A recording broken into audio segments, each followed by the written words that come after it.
guys, take a look at the final position from a game between Magnus Carlsen and Hikaru Nakamura, who was playing with black in this game. In this position, Hikaru finds an amazing queen sacrifice. After this sacrifice, Magnus resigned because there is nothing he can do and stop a checkmate, and that sacrifice is queen takes on g3 check. Why is this so good? I will show you in a few minutes. Stay tuned. Hello and welcome back again. So today we are watching a game between Magnus Carlsen and Hikaru Nakamura, and Magnus opened the game with d4. We have a knight f6 for Hikaru, we have c4 for Magnus, and e6 was played for black.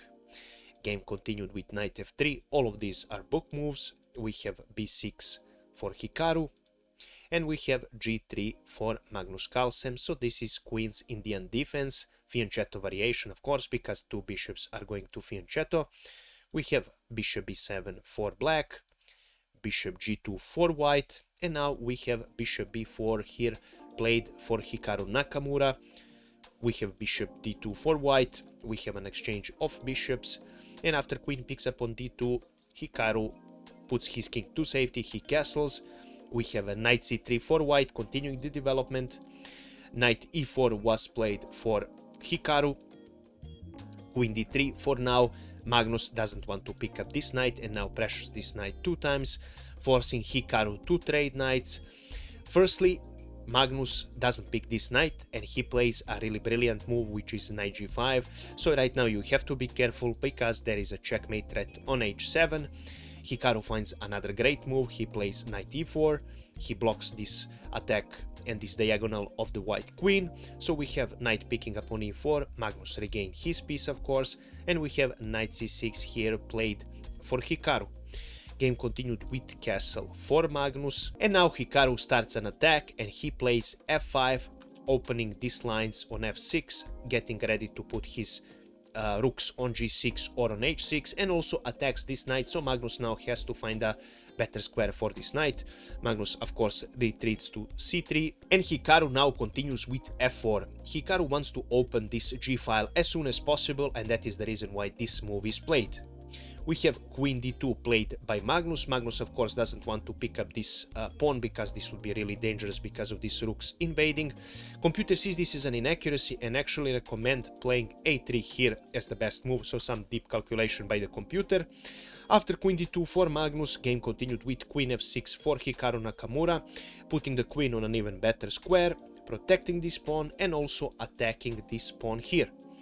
We have rook a to d1, Magnus puts his rook on a better square and also protect this pawn. We have knight a5 now played for Hikaru, opening this bishop's diagonal. Magnus decided to trade, bishop picks up on b7, knight picks up on b7, and right now e3 was played for Magnus. Slight inaccuracy by the computer evaluation. Computer sees that the best move was b3 here, for some reason strengthening this chain of pawns. After e3, game continued with f3 for Hikaru Nakamura. Now the right time is to push this pawn and to cut away this king's breathing space. And right now invasion of queen is on the ready here, because if the queen enters here on h3, it would be really scary for Magnus. Magnus has to be careful, so he plays e4 right now, opening this square here to protect any sort of try of black to invade this h6 square, and also protecting this square here because Hikaru won't be able to put his queen on this f5 square. Game continued with queen g6 now for Hikaru, and we have h4 now played for Magnus. Slight inaccuracy. Computer sees that a better move was rook f to e1 by some deep computer calculation. Just wanted to share this with you. Right now Hikaru continues with knight d6. The idea is right because this knight was a little off on the wrong side of the board, and putting this knight here just brings him closer to the battle that is going to happen on the attack on this king. Our game continued with queen d3. Now computer sees this as a mistake and actually again recommends playing b3 here as the best option for white. So queen d3 was played, which is a mistake by Magnus, and immediately Hikaru finds the right idea, which is rook f4. Right now, because this pawn is pinned, this king is behind this pawn, Hikaru can invade with his rook here and also threaten to pick up this pawn. So this is a really crucial move. Now Magnus plays rook f2 e1, which is the best move, trying to save what is possible to save, of course. And we have rook a2 f1, again, best move of the position here. You just want to bring another rook in the attack because you will need both rooks here. Still, Hikaru is not rushing to pick up this pawn. We have rook e3 now played for Magnus Carlsen with the idea to attack and pressure this pawn. We're in the critical part of the position. Hikaru finds first brilliant move of the position, but before I show you this move, I would kindly ask you that if you enjoyed this video so far, please make sure to leave a comment, like, and share it with other people who like chess, because word of referrals like this really help my channel grow. This is the best way to help me, and I really appreciate you so much. Thank you. Now we are going back to the game. So Hikaru finds brilliant knight picks up on c4. The idea is that you want to put this queen away to deflect this queen from protecting this third rank. That's the idea behind this move. Magnus accepts this sacrifice, and after that comes another great move, which is rook picks up on h4. Of course, as I informed you, there is no way to pick up this rook because this king is under pin. So our game continued with another crucial mistake of the game, which is rook d to d3. Unfortunately for Magnus, this leads to an incredible combination, which is queen picks up on g3 with a check.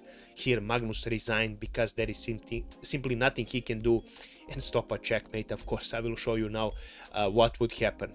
So after this move, if you decide firstly to move your king here, then rook h1 is a checkmate. That's pretty much obvious. So after queen picks up on g3 check, you have to pick up this queen, and then Hikaru would continue with f2 check. Right now you have let's say a few options. If you go on g2, then Hikaru will promote with the queen, and that will be a checkmate. So you have to go somewhere else, and the pretty much only square you can go is king f1. Then Hikaru would continue with rook h1 check, and after king goes on e2, Hikaru would continue with f1 and queening check. King goes on d2, queen c1 is check, king goes on e2, and queen e1 is checkmate. So there was no way of stopping this checkmate. I will now go back in the position and show you that after rook d goes on d3, which was a huge mistake, after rook picking up on h4, there was a way for Magnus to kind of try and stay in the game. Of course, this is a fast game, and this was a speed chess championship, and it was really hard to spot this, but this move was d5.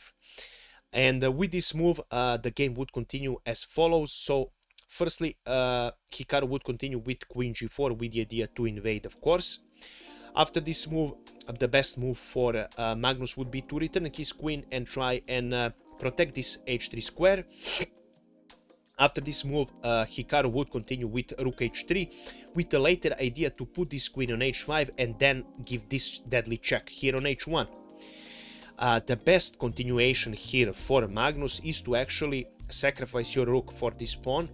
That's the best way to continue this game, because if you don't do that and you play something like rook d2, then queen h5 is pretty much game over. You are forced to give up your queen for this rook, and you are then after this move, I will just show you, let me just show you. So after queen picks up on h3, queen picks up on h3, you have to go with this line, and this is pretty much game over. A huge material advantage here. Now we will go back and see what was best here. So after rook h3 with the idea to go queen h5, the best move for white is actually to sacrifice your rook, as I mentioned before.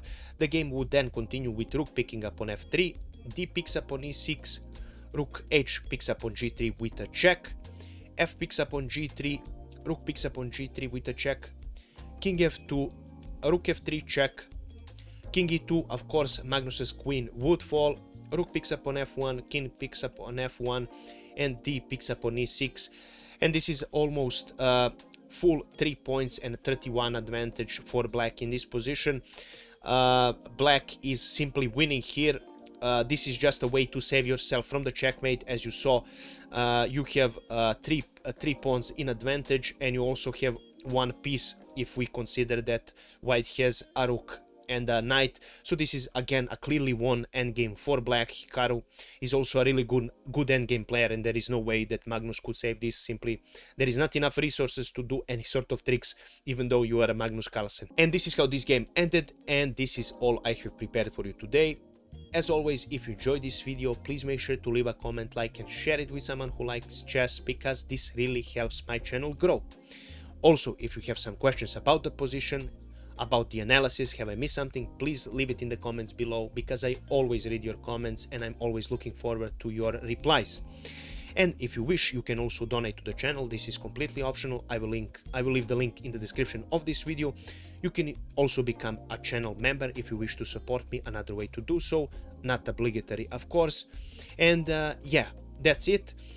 Thank you so much for watching. I really appreciate your support, and we will see each other in the next video. I wish you a pleasant night. Bye bye.